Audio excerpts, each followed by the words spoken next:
Under the cool glow of 1,000 holoscreens, the galaxy watched 70 human women die. They stood on a black platform under a blood-orange sky, the alien sun of Kethros, 9 staining their pale and brown skin in rust tones. Thin ropes, crude, archaic, almost mocking in their simplicity, were strung from a high steel beam. A gust of alien wind caught their hair and skirts, stirring the silence just before the crowd's noise swelled again. General Varric Thal, commander of the Kethran Dominion fleet, strode before them. His 4 eyes glinted like shards of ice, his mandible-like mouth curling into something meant to be a smile. He spoke in standard Galactic, his voice amplified across the execution grounds and streamed through every sanctioned broadcast channel. Behold the frailty of Earth. Their women are their heart, so we cut it out before it beats again. The camera drones panned across the line of prisoners, faces defiant, some wet with tears, others stone still. The crowd of alien dignitaries applauded, their clawed hands tapping metal railings, their feathered crests bobbing with smug satisfaction. The first rope tightened with a snap. The woman it claimed, a freckled mother of 2 named Hallie Brooks, never looked away from the camera lens. Her eyes shone under the harsh light, fixed on some faraway place. As her breath cut off, she mouthed something. "Tell my kids." Her lips kept moving. "We're not done." The feed didn't cut away.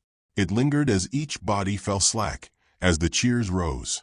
The Dominion wanted this moment etched into every species' mind. Humans, broken and cowed. In the Galactic Council chamber orbiting Delvara Prime, Admiral Catherine Vale watched from the Terran delegation seat. The chamber was a massive oval of glass and steel, open to the black sweep of space. Stars glittered behind the holographic screens.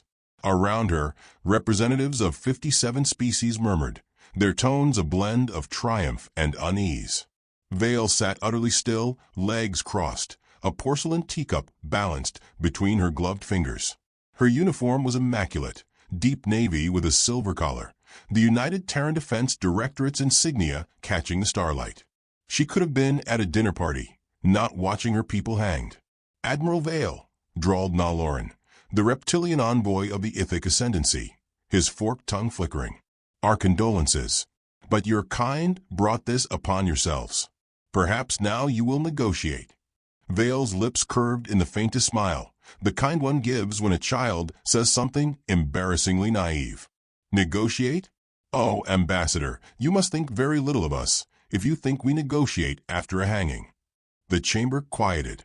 Even the hum of translation drones seemed to fade. She sipped her tea slowly. "Where I come from, when someone kills your guests, you don't haggle over the silverware. You clear the table." An insectoid diplomat clicked his mandibles in disapproval. "Is that a threat, human?" "Threat." Vale's eyes softened, her voice honeyed. "No, I'm far too polite for threats. Consider it a scheduling notice." Laughter rippled from a few of the younger alien envoys, uncertain whether it was appropriate. The older ones shifted in their seats, antennae twitching.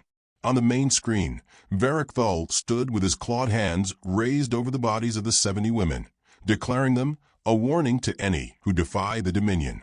His troops behind him roared approval. Vale leaned back in her chair, her gaze steady on the screen.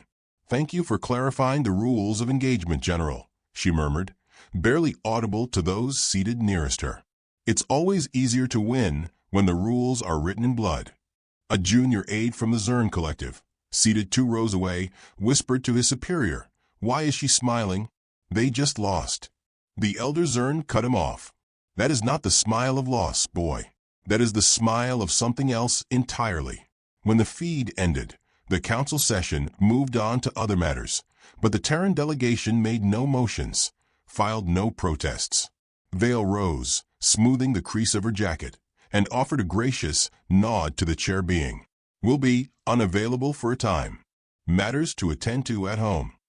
As she walked the long arc of the chamber toward the exit, the alien eyes followed her, some with pity, some with confusion, a few with a prickling unease they couldn't name. In the shuttle bay, Vale's boots clicked softly against the metal floor. Her second-in-command, Commander Ethan Ross, fell into step beside her. He was broader than her, younger, and radiated the coiled energy of a man itching for orders. "They bought it," he said quietly. "Of course they did," Vale replied. "They've mistaken our silence for submission for centuries. It's charming, really." Ross gave a grim chuckle. "And if they haven't guessed—" "Oh, some of them have guessed," she said, glancing toward a cluster of alien aides, pretending not to watch her. "But guessing is useless when you have no way to stop what's coming." The shuttle lifted from the bay, engines humming, and slipped into the velvet dark. Vale looked out through the viewport at the spread of stars, her reflection faint in the glass. 70 women, she murmured. 70 sparks. Let's see how big a fire they make." By the time the Terran delegation's ship left orbit, Earth's public channels had gone dark. Military comm traffic shifted to secure, encrypted bursts. Civilian broadcasts vanished, replaced by test patterns. In alien space, intelligence officers noted the sudden absence with smug satisfaction. "The humans are hiding," they reported. "They've been broken." But scattered across the Sol system, in quiet hangars and forgotten asteroid mines, engines were waking. Deep beneath lunar regolith, lights flickered on in long-abandoned silos. In the Mariana Trench, something vast and silent began to rise. On Kethros 9, where the executions had taken place, the Dominion security forces were still celebrating when the first report arrived. 3 patrol ships missing on the edge of human space. No distress calls. No wreckage. Just gone. General Varric Thull dismissed it as cowardly desertion. Their species is in its death throes. Ignore them. In the shadowed conference room aboard the Terran flagship, Vale stood before a table of hollow projections. Alien star maps, fleet disposition charts, supply lines. Her officers watched her in silence as she marked targets with deliberate precision. "They think this is over," she said.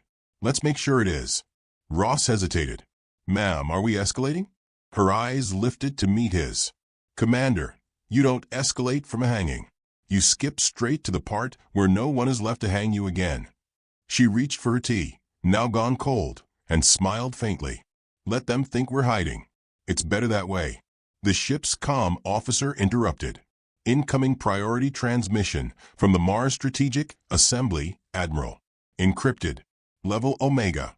Vale took it in her private quarters, sealing the door. The message was brief, only 3 words. "Commence the prelude." She sat back, exhaling slowly. Outside her viewport, the stars looked close enough to touch. Each one a possible target. Each one a reminder. Somewhere deep in alien space, a young aide to the Ithic ambassador woke from a nightmare, unable to shake the image of Admiral Vale's smile. He couldn't remember the dream clearly, only that in it he had been running, and something had been following him through tall grass. And in the silent dark between worlds, the first human ships vanished from known space, not in retreat, but in preparation. The galaxy just didn't know it yet. The galaxy misread the silence. In the days following the executions, Dominion media ran celebratory footage of Varric Thull's speech on a continuous loop, accompanied by smug commentaries about the inevitable decline of Earth's savage little experiment. Most alien analysts framed it as a public service announcement. Humanity was done, broken, finished. The threat neutralized before it could blossom. But in the far reaches of Sol, the stillness was not surrender. It was the pause before breath. Admiral Catherine Vale stood in the forward observation deck of the Terran flagship Resolute, the stars washing her in cold light. Behind her, the faint shuffle of boots announced Commander Ross's arrival. He approached, data slate in hand. "Our observers are confused," he said, his voice low, wary of the echo in the cavernous chamber. "Half of them think we're mourning. The other half think we're holding a barbecue." Vale didn't turn. "Let them think both. It'll keep them guessing." Ross's brow furrowed. "You've seen the reports, ma'am. Markets on Earth spiked 40% after the executions. Fishing tournaments in the Midwest. Drag races in the Australian outback. The alien analysts think we've gone insane." She finally looked at him, her expression unreadable. "Ross, do you know what a wake is?" He hesitated. "A funeral? It's a gathering. Food, drink, stories. We honor the dead, by making the living remember what they're fighting for. To them, it's madness. To us, it's alignment. In the great spiral of the Galactic Council's capital station, the alien chatter was laced with both smugness and a whisper of unease. Naloran of the Ithic Ascendancy found himself sipping a glass of imported human bourbon in the council lounge, watching the amber liquid cling to the sides. He didn't like the taste it burned going down, but something about the ritual fascinated him. Across from him, Ambassador Trev of the Volari spread her iridescent wings in a lazy stretch. "They're finished," Trev said, licking nectar from her thin fingers. "We should start carving up their trade lanes before the Thul loyalists claim all the spoils." Naloran's tongue flicked in thought. "Perhaps. But I've hunted things before. Sometimes, when a predator is too still, it's because it's not hiding. It's watching." The Volari laughed, a melodic trill. "You're imagining things." Elsewhere, in the Council's Intelligence Bureau, an Ithic analyst stared at streams of intercepted human transmissions. They were maddening. Snippets of country music, public announcements about county fairs, a sudden inexplicable surge in orders for tungsten, ammonia, and synthetic lubricants. Her supervisor dismissed it as primitive resource hoarding. But she felt a pit in her gut she couldn't name. Back aboard the Resolute, Vale hosted a reception in the officers' mess. The room buzzed with laughter and the scent of warm bread, actual bread, baked from wheat grown in hydroponics. She moved from table to table, offering slices and asking after families, making the space feel like a kitchen instead of a warship. At the far end, Ross watched her with a mix of admiration and unease. When she reached him, he leaned in. "Are you actually relaxing, or is this part of it?" Her smile was light, but her eyes carried steel. "Morale is a weapon, Commander. This," she gestured to the tables, the chatter, "is sharpening it." An aide interrupted with a message from Mars Command. Vale excused herself and strode to the comms room, the mess hall's warmth vanishing as the door slid shut. The transmission came through encrypted, the voice of General Armin Castillo filling the chamber. "They're pulling troops back from the border sectors. Thul thinks the humans have given up the fight. We've seeded the corridors with ghost fleets. Phase 2 is ready when you are." Vale's hand rested on the console. "Hold. Let them pull back further. Every meter they give us now will cost them tenfold later." On Kethros 9, Thul dined with his officers in a sprawling stone hall draped in banners of conquest. Servants brought platters of roasted meats and rare fruits. Laughter bounced off the vaulted ceiling. Between bites, Thul read reports of disappearing patrol ships, smirking at what he assumed was human cowardice. "Deserters," he muttered. "Fear rots them from the inside." But the vanishings continued. Border outposts went silent. Cargo haulers sent to replenish garrisons never arrived. Small mining stations at the edges of Dominion space reported sensor ghosts before going dark entirely. One of Thul's adjutants, a grizzled veteran named Kor, leaned close. "Sir, if I may, humans do not run. They reposition." Thul's laugh was sharp.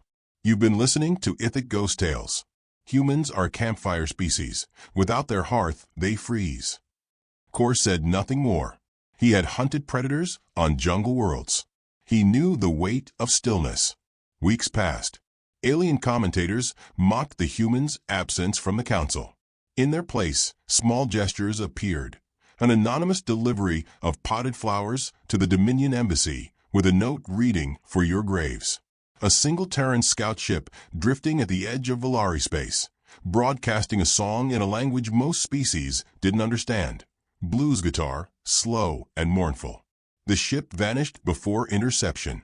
In the shadowed halls of the Terran Strategic Assembly on Mars, Vale stood before a projection of the galaxy. Her officers were arrayed in a crescent behind her, the light from the map painting their faces in shifting constellations. "They believe we're grieving," she said. "They believe wrong. We've mapped every fleet movement, every supply chain. They've shown us where they think we won't strike. That's where we'll start." Ross glanced at the glowing patterns. "And the civilian sector? They've been told nothing." Vale's tone was calm. The civilian sector knows exactly what's happening. Every fishing boat converted, every cargo ship refitted. They're part of the fleet now. War isn't just fought by soldiers, Commander. It's fought by the willing. Her words carried the weight of inevitability. Around the room, no one spoke. They didn't need to. The first open crack in the Dominion's confidence came at the edge of the baryonic expanse. A routine convoy of supply ships simply never emerged from hyperspace. A search turned up nothing. No debris, no transponders, not even the faint radiation trace of a destroyed vessel. Rumors spread in hushed tones. The humans had ghost fleets, invisible and silent. In the Valari capital, the ambassador who had once laughed at Naloran's unease now found herself staring at the sky with her wings tucked tight. She sent discreet inquiries to the Ithic about Terran fleet movements. The response was brief. We see nothing. That's what worries us. On the Resolute, Vale stood in her quarters, gazing at a small photograph pinned to the wall. A group of smiling women in civilian clothes, taken on the steps of a Terran embassy on some distant world. 68 of them had been on the scaffold at Kethros 9. Her hand lingered over the image before she turned away. Commander Ross, she said over the comm, her voice steady, prepare the broadcast package. He hesitated. For public channels? For them, she said. And make sure it's in every language they speak. The broadcast was simple. Vale in uniform, seated at a plain desk. To the Dominion and its allies, you took 70 lives in front of the galaxy. We thank you for removing our non-combatants from harm's way. We will return the courtesy by ensuring your combatants are never seen again. The feed cut without explanation, without music, without emblem. Just silence. Alien Council members called it empty bravado. Dominion news outlets mocked it. But in private, certain commanders began ordering redundancies in shield generators, expanding patrol rotations, reinforcing border worlds. They would never admit why. Back in the council lounge, Naloran set down his glass of bourbon and said quietly to no one in particular, "You never see the blade until you feel it." And in a small, unremarkable star system on the galactic fringe, a Terran cargo hauler opened its holds. What spilled out were not crates or grain, but the segmented frames of masked drivers, sleek, ugly weapons that could punch through planetary shields from a dozen light seconds away. They locked into place along the hull with a soundless finality. A short message left Earth's deep space array, bouncing from relay to relay until it reached an unmarked listening post on the edge of Dominion space. The post's operator, a board technician named Lura, picked it up. It was in English, a language she didn't know, but the translation came back in her tongue with chilling clarity. This is the prelude. The first strike came at 0300 Dominion Standard Time. No warning, no formal declaration, no triumphant human speech. On 12 different worlds, in 12 different systems, the night sky lit with brief, surgical flashes. Orbital command stations winked out, leaving only the falling glitter of debris against the dark. In some cases, the local populations didn't even know they'd been attacked until their morning comms failed, and the stars looked emptier. In the control chamber of the Kethran Dominion Fleet's central hub, alarms screamed in overlapping pitches. The holographic map of the sector was bleeding red markers, simultaneous losses so widespread that the computer struggled to process the feed. General Varric Thal stared at the display, mandibles twitching. Sabotage, he spat. Internal betrayal. But deep down, a colder thought gnawed at him. No one else had the reach. No one else had the timing. No one else had the gall. The humans had moved. On the Resolute, Admiral Catherine Vale stood before a bank of holoscreens streaming battlefield telemetry in icy blue.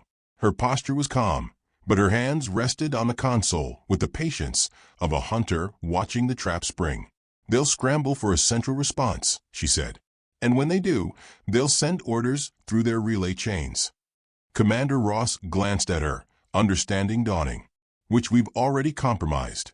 Vale's smile was razor thin. Exactly. For months, we've been feeding them false lag times. When they call for reinforcements, their fleets will be chasing ghosts. The ship's comm officer approached. Ma'am, all 12 targets report confirmed destruction. No survivors transmitting. Vale nodded, eyes never leaving the screens.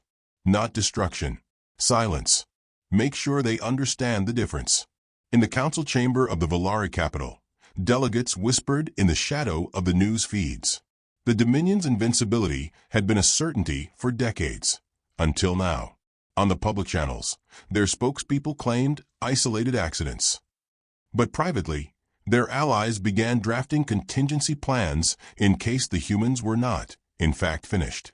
Back in Dominion space, Thull ordered an emergency mobilization. But the moment his orders left the command net, they were intercepted, altered, and delayed. Fleets were rerouted to empty sectors. Supply convoys vanished into ambushes that were never officially recorded. Every response came a step too late. In her private quarters, Vale addressed the human fleet commanders via encrypted burst. The light from the screen caught the hard planes of her face, softening only slightly as she spoke. They showed the galaxy our women dying in ropes.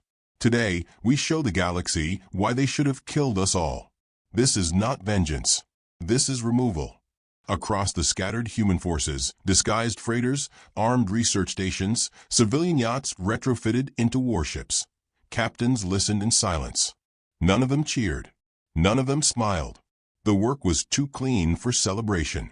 The second wave was more insidious. Cargo ships long cleared for passage through Dominion territories began deploying what they claimed were maintenance satellites. In truth, each was a disguised mass driver, its tungsten payloads capable of punching through planetary shields before local defenses could even align targeting arrays. Mining rigs, seemingly dormant for years, rotated their spindly arms toward the stars and began launching rods the size of city buses at a fraction below light speed. No heat signatures to track, no visible energy trails, just invisible, unstoppable death hurtling toward military shipyards and weapons depots. Alien engineers called it impossible. Then the first depot in the Yaren system ceased to exist. Then another. Then 5 in a single day. For the first time, the Dominion fleet began losing officers faster than they could promote replacements. In the halls of the Ithic Ascendancy, Naloran sat in a private strategy session, his long fingers tapping the rim of a half-empty bourbon glass. "We are not looking at a counterattack," he told the room. "We are looking at extermination." A younger aide scoffed. "They don't have the numbers for extermination." Naloran's tongue flicked slowly. "They have something better. Preparation." Meanwhile, Vale's forces began employing weapons far stranger than the aliens expected. Infrasound pulses embedded in human transmissions triggered primal fear responses in half a dozen species, sending entire crews fleeing from their posts. In other engagements, human ships blared music, slow, rhythmic percussion that made some alien navigators swear they could hear footsteps behind them in the dark. And always, the human comms carried the same lacing of humor that made it all the more unnerving. One intercepted exchange. Target neutralized. "Did you get that, Delta Wing?" "Yeah. Reminded me of whack-a-mole. You guys don't have that game, do you?" The alien analysts didn't understand the reference. But the tone told them enough. It was a joke made in the middle of slaughter. When Thull finally managed to connect to Vale's channel, it was through a scrambled relay that still carried her image with perfect clarity. She greeted him as though they were neighbors meeting on a garden path. "General Thull, lovely to see you vertical. Sleep's important at your age." "You dare," Thull snarled, his 4 eyes narrowing to slits. "Do you think this will end well for your kind?" Vale's head tilted slightly, her smile never touching her eyes. "General, this isn't a war. It's pest control." The channel cut before he could reply. That night, in Dominion space, 3 more border systems went silent. Entire planetary defense grids failed without warning, as if their operators had simply walked away. On the Resolute, Ross stood beside Vale in the observation lounge, watching the slow arc of a burning station break apart in the void. "Ma'am," he said quietly, "how far do we take this?" Vale didn't answer at first. Her eyes tracked a piece of debris tumbling end over end, a Dominion banner, its fabric scorched and unraveling, as far as they took it when they put ropes around our people's necks. She turned to him, and just far enough beyond that to make sure it never happens again. Reports flooded in. Dominion fleets refusing to enter certain sectors. Whole colonies demanding evacuation. Merchant guilds breaking contracts rather than risk the new Terran corridors, where ships disappeared without a trace. The humans had become a shadow presence, unseen, unpredictable, unavoidable. And yet, in the midst of the chaos, Vale kept her composure as if attending a formal dinner. She answered every intercepted hail with the same maddening courtesy. She thanked defeated commanders for their contribution to the greater efficiency of space. She sent small condolence packages, flowers, folded Terran flags, to alien leaders whose fleets she destroyed. It wasn't gloating. It was theater, carefully crafted to lodge in the minds of every alien who still believed humans were simply another loud, short-lived species destined to fade. By the third week of the offensive, alien intelligence services reached a terrifying consensus. The scale of the strikes, the precision of the targeting, the readiness of the weapons, all pointed to one conclusion. This was not a reaction. This had been planned for years. And if that was true, then the executions on Kethros 9 had not triggered humanity's wrath. They had signaled it.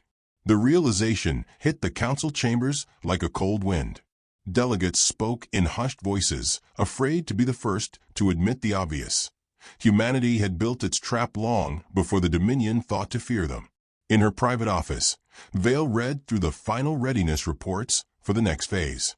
Every box checked, every fleet in position. The map of Dominion space was now a scattering of isolated, panic pockets, ripe for the taking. Ross entered, his face shadowed by the glow of the tactical display. "They know now," he said. "Even if they didn't before, they know this was never about revenge for the hangings. It was always going to happen." Vale set the report aside. "Good. Fear is more useful than ignorance at this stage." He hesitated. "And what happens at the end of the map, Admiral?" She looked at him for a long moment. "The map ends when they do." Far away, on the edge of known space, a Dominion sensor station picked up a strange transmission, a single, repeating phrase in English, accompanied by coordinates deep in the heart of their territory. The translation software rendered it simply as, "We're almost there." The Dominion sky over Corvith Prime burned crimson. It wasn't sunset. It was the reflection of their own orbital defense grid tearing itself apart. The shields that had stood for centuries folded in seconds, not under brute force, but through the deliberate unraveling of their power relays.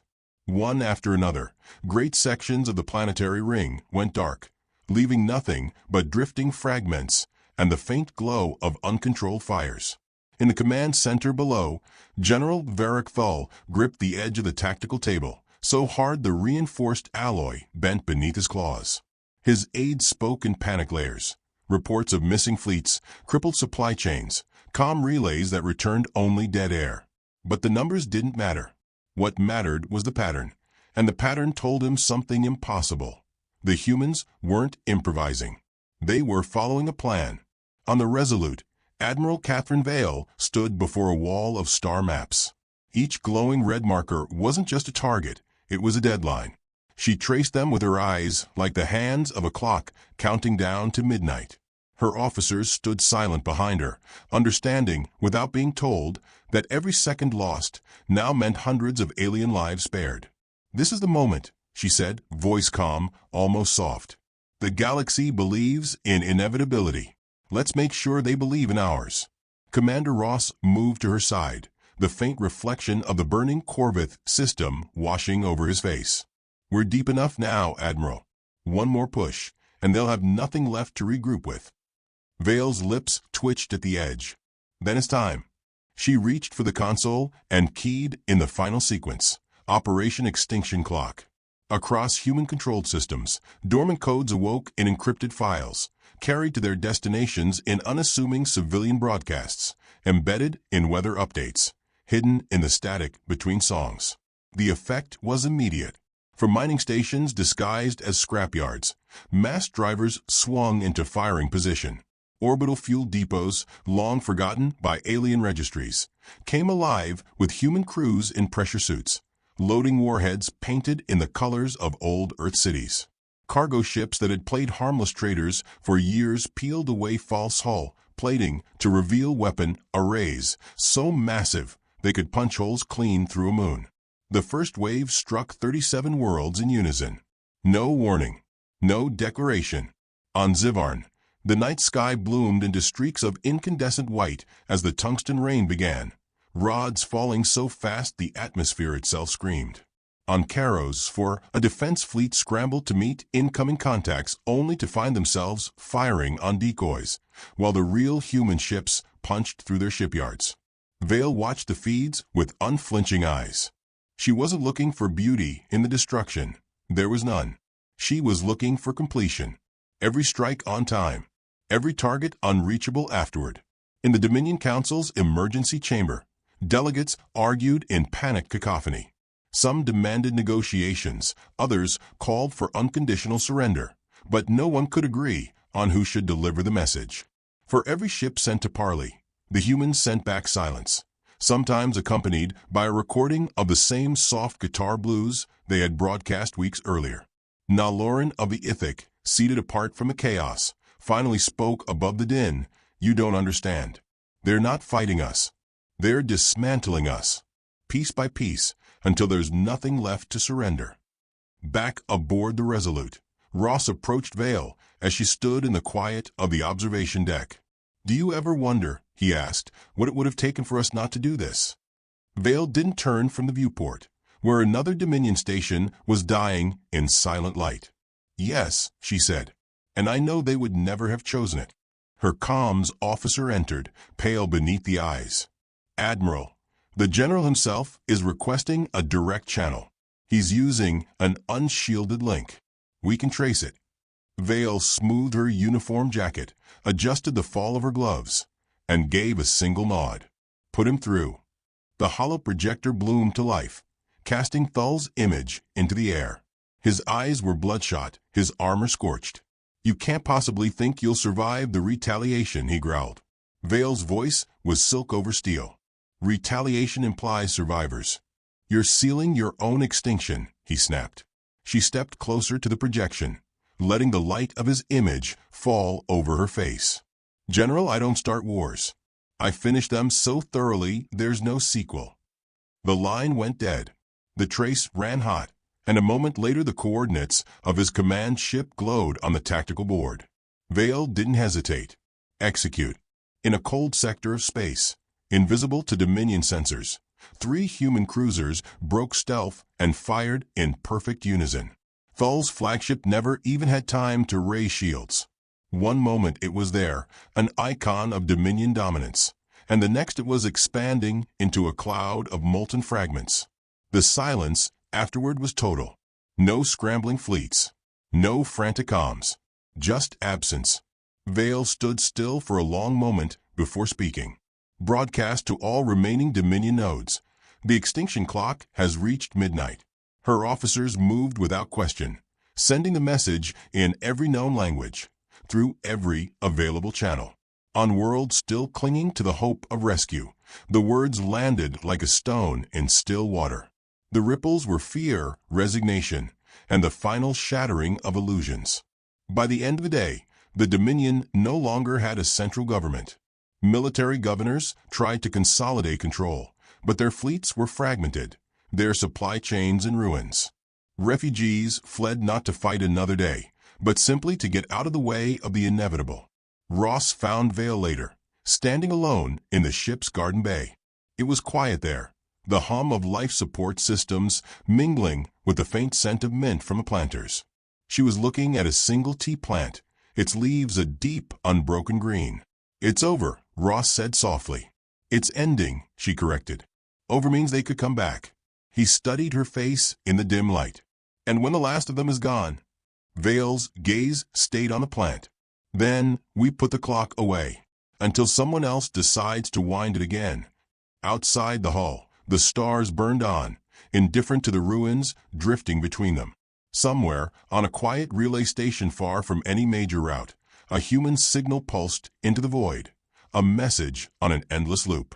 Next time, send flowers.